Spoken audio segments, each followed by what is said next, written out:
Hey guys, Red Dingbat here, and we are back with another SCP reading. I love doing these, genuinely. I love the SCP. I love everything about the SCP Foundation, I really do.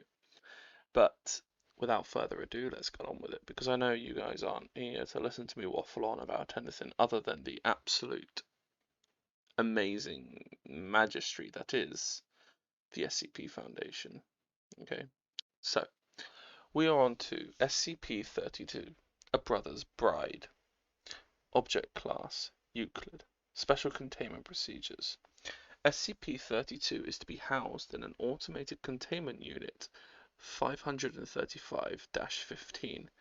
Direct contact with SCP-32 is to be restricted to research-relevant tasks only.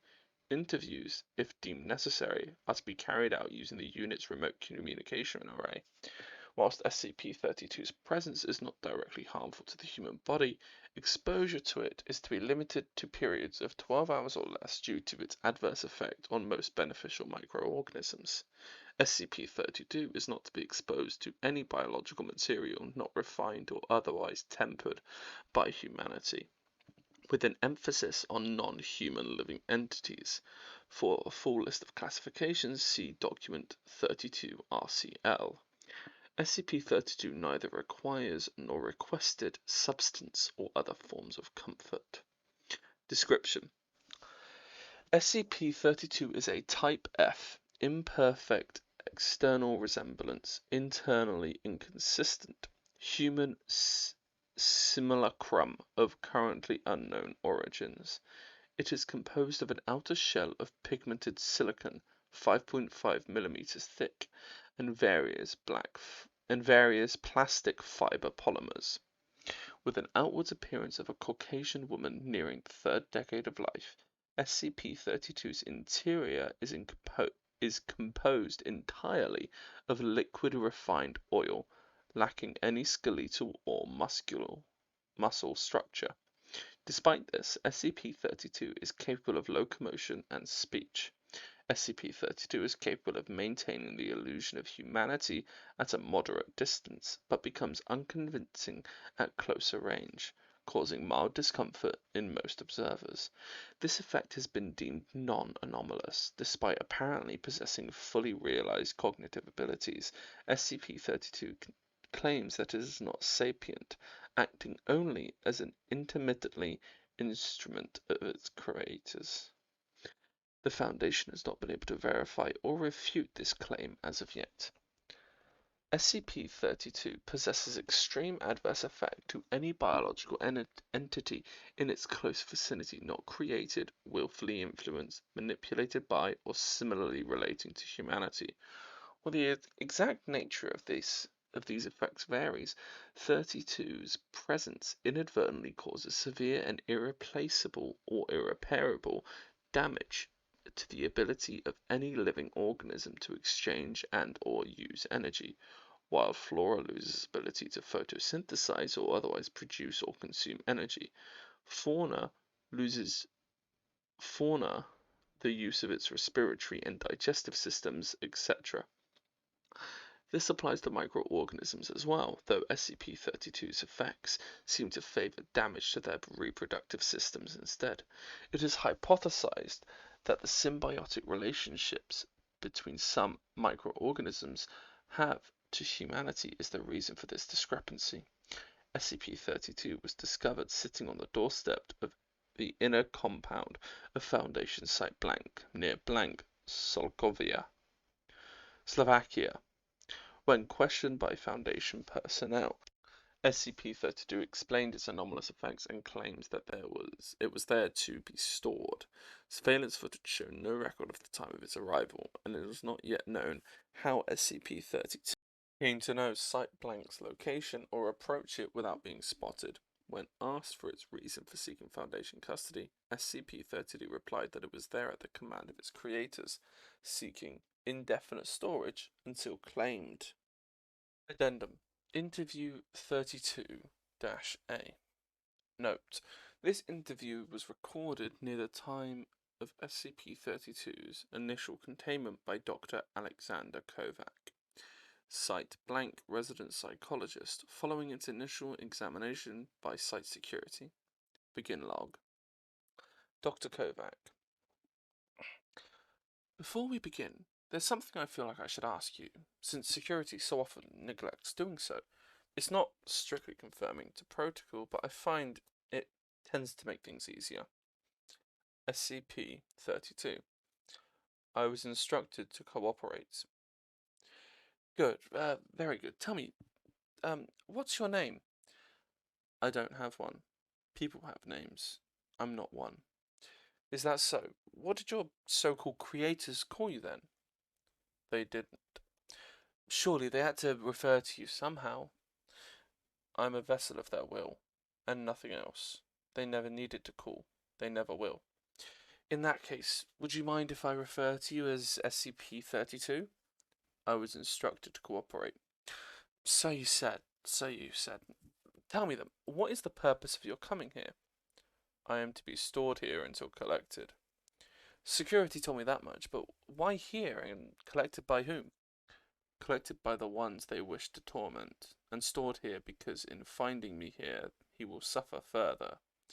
Is that so? Is that person you refer to as part of this organization, then? Do your creators bear some grudge towards a particular operative?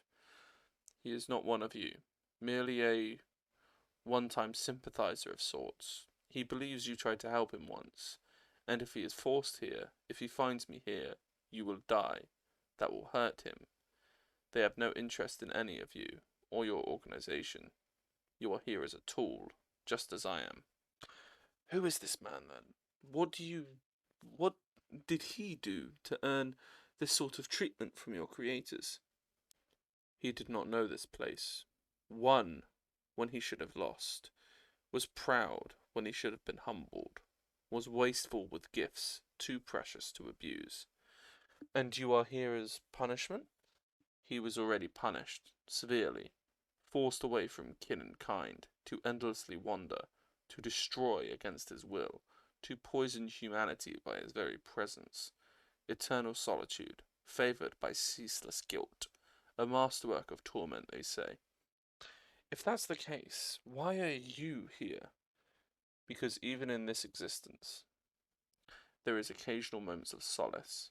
At times, he may yet look to the world and see things he will not destroy.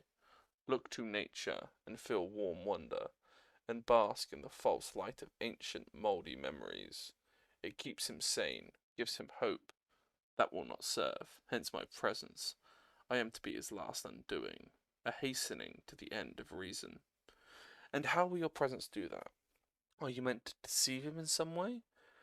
Why is that why you look the way you do? In a manner of speaking, eventually his wanderings will lead him here, to me, in a day, a month, a century, and he will recognize me, and see what they think of his precious memories, how they mock him. He'll understand that because of his actions, she is forever beyond his grasp, and all that remains of him is me. A simulacrum, as artificial as his hope. When he finds me, I will attach myself to him, and he will watch the mockery of his memories destroy his last source of solace, and that will be that. You said he would recognize you, but why? I used to be his wife. End log. Interview 32B. This interview was held 6 months following SCP-32's initial containment as part of a series of interviews meant to evaluate SCP-32's cognitive abilities and personality, or lack thereof. Begin log. I hate her. Well, that's certainly a way to start an interview. Care to elaborate? The one I was made to look like, my mould. I hate her. An interesting sentiment you have, considering your repeated assurances that you possess no conscious feelings of your own. I don't. I hate her because they want me to. It serves their purpose. How do you get that impression? The first thing they did, after creating me, was to show her to me. It's not something they often do. I don't follow. Interfere with those who pass beyond their halls. They might be vengeful, spiteful, even cruel, but they take their duties very seriously. just to show her to me, to risk disturbing her final rest. They wouldn't do that without a purpose. And she was beautiful, so peaceful, serene, whole, even gone, even dead.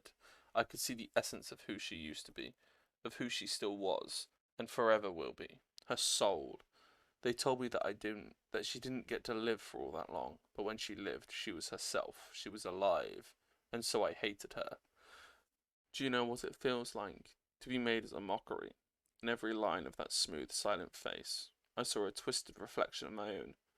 Fragrant skin to molded plastic, soft hair to synthetic fiber, blood to oil, soul to nothing at all.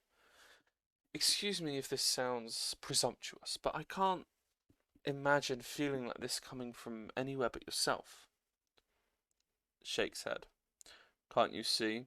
This is all part of their plan. When he finds me, when he sees what the brothers created just to punish him further, he'll go mad. Because of what he did to the memory of his wife. Not only that, because he'll see me, he'll see how much I hate her, and how much I hate myself for not being her. Hate being here at all. And then what? Then a final realization. And what would that be? He never won. End log. This is a weird one because I think it's very connected to a different SCP. I think this one is very connected to an SCP that is essentially an old man wandering around the world. That if he gets within a certain distance of anything created by man, he will it will be destroyed. And he is also constantly tormented by, I think, 3 brothers that only he can see, that constantly whisper and yell at him and stuff like that and force him to keep moving. So yeah, let's move on, shall we? We are on to SCP-033, the missing number. Object Class Euclid. Special Containment Procedures. SCP-033 should be inscribed on any single sheet of irregularly shaped and handcrafted paper, papyrus, canvas, or vellum when not involved in active observations or study. The dimensions of the paper-like product should have no parallel borders, no right angles, and no sides length should be equal to any other. 033 safe dimensions. When contained in this manner, the paper-like product should be secured in a locked, non-combination storage vault at least 30 meters away from any computing or recording device. Logs for checkout or check-in of SCP-033 should be filled out at the minimum safe distance of 30 meters to avoid possible contamination of the paper product or electronic device the log is kept in. When removed for study, SCP-033 can be copied onto a white/chalkboard with 33 safe dimensions by Class D staff. Upon transfer to the white/chalkboard, the paper-like product that had contained SCP-033 should be incinerated. Observations and studies should take place in a secured conference room at least 30 meters from any computing or recording device for the maximum 2,560-second viewing window. All observations or notes should be made on 033 safe materials. Under no circumstances should any notes regarding SCP-033 leave the storage facility or be input into a computing or recording device. At precisely 2,000 seconds of viewing, researchers must stop and SCP-033 should be transferred to a new 33 safe paper-like product and returned to storage by Class D staff. The white/chalkboard utilized in research must be incinerated as soon as possible after the transfer is complete, regardless of whether SCP-033 has faded naturally from its surface at 2,560 seconds. Whether 33 safe procedures halt or merely slow the deterioration effects of SCP-033 is unknown. It is theorized that irregular borders and handcrafted by mathematically unpredictable humans somehow disrupt the logic with which it allows 33 to function. Description. SCP-33 appears as a field of complex mathematical symbols, ranging from simple layman identifiable representations to those only interpretable by highly trained mathematicians. The sum of these symbols is equal to a previously unknown integer, designated theta prime by Professor Hutchinson, of an intermediate value between blank and blank. As all modern mathematical calculations are performed lacking the knowledge or use of SCP-33, its introduction to any system organized without it begins eroding the numerical and eventually structural integrity of said system. This effect extends to SCP-33's transfer to any paper-like, defined as paper, vellum, papyrus, or canvas, surface not possessing SCP-33 safe dimensions, or any computing or recording device it is input into. If inscribed on any other material, SCP-33 fades into unintelligibility at precisely 2,560 seconds. In addition, SCP-33 has shown its ability to leap from a 33 safe material to a manufactured or electronic material with which it can destabilize in at least one instance. Incident Report 33-D, requiring the institution of a 30-meter safe distance for electronic devices and paper-like products without 33 safe dimensions. There is currently no 33 safe specification for electronic storage. Blank of the blank operational research projects involving SCP-33 are dedicated to finding such a method for electronic storage. Blank operational research projects are dedicated to the application of SCP-33 as a neutralizing factor for potentially hostile, machine logic-based SCP objects. Clarifying commentary from Professor Hutchinson follows for non-specialist staff in Document 33A. Effects may be reviewed in Document 33Q. Document 33A. Debriefing of Professor Hutchinson after the first observation. Transcript edited for clarity. Professor Hutchinson. Every schoolchild knows that 2 plus 2 is 4. The solid mathematical certainty of numerical order and value is the basis for all logic-based systems. We know that after 2 comes 3, and after 3 comes 4. What this formula proves is that we missed a number somewhere. Imagine if all of our technology was based on the belief that after 4 came 6. We simply didn't know or conceive of 5. That is, in essence, what this formula proves. We missed a number. Professor Hutchinson.